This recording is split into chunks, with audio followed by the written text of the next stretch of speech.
ቤዛ አብርሃም ሲባል ተቃውሞ አልገጠመው።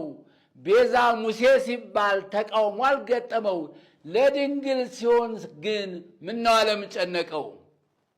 በእርግጥ እናውቃለን፣ ትንቢትም ተነግሯል። የእባቡን ራስ የሚቀጠቅጠው ልጇ ነው ተብሏል።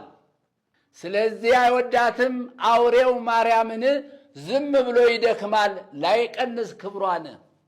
አውሬው ተሰጥቶታል የሚሳደብ አፍ፣ እየተሯሯጠ ሰውን የሚለክፍ። አንዴ ሲያሰድዳት አንዴ ሲያስጠማት ምንም አላለችም ድንግለኛ ናት።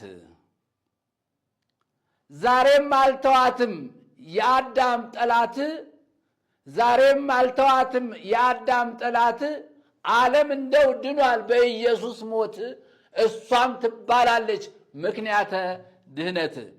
ምድራዊው ገብርኤል ግን በጣም ይጠላሻል፣ አንቺ ርሪት ነሽ ይኸው ዝም ብለሻል።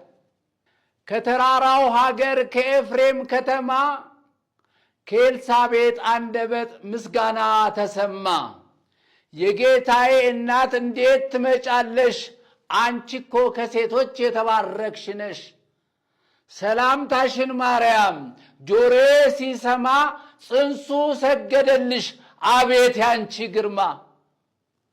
ተናግሮ አናጋሪን ጌታዬ ያዝልኝ፣ ይህንንም እንድል እሱን ያነሳሳኝ። እንዳመሰግናት ምስጢር ግለጥልኝ።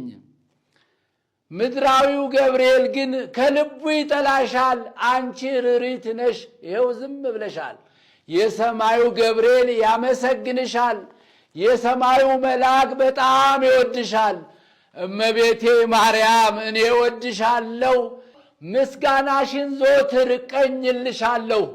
እመቤቴ ማርያም እኔ ወድሻለሁ፣ ምስጋናሽን ዘወትር እቀኝልሻለሁ። እመቤቴ ማርያም እኔ ወድሻለሁ፣ ምስጋናሽን ዘወትር እቀኝልሻለሁ። ወስብሐት ለእግዚአብሔር ወለወላዲቱ ድንግል ወለመስቀሉ ክቡር። ይቆየን። አሜን።